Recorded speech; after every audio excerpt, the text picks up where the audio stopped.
After settling in America, a number of blacks chose to shed their African and Spanish names in favor of English ones.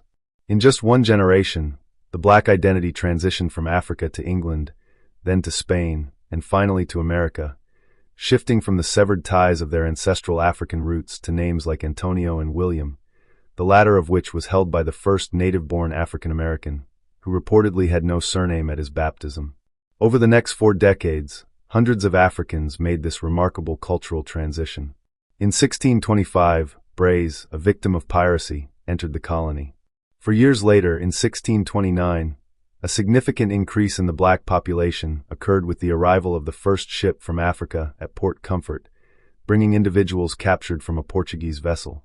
In the 1630s and 1640s, around 160 blacks were imported, and by 1649, colonial officials noted that Virginia had approximately 15,000 English settlers alongside 300 black servants.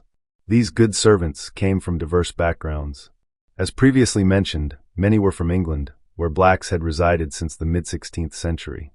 Others arrived from Spain, Portugal, and the West Indies, with a notable number being Christians who had been baptized in Spain, Portugal, or even at sea.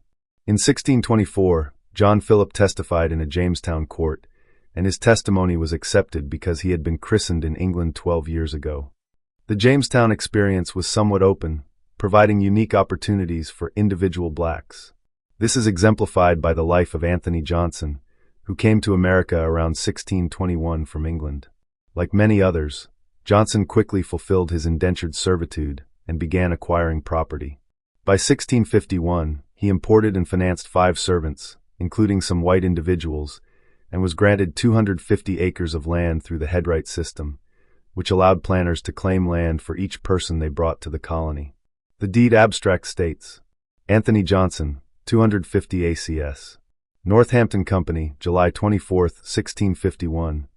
At Great Naguatuck CR, being a neck of land bounded on the SW by the main CR, and on SE and NW by 2 small branches leading out of the main CR. Trans of 5 pers, though. Bemrose, Peter Bugby Antho. Cripps, J.N.O. Jesororo, Richard Johnson. In the following years, Johnson and his family established one of America's first black communities along the Pungoteague River.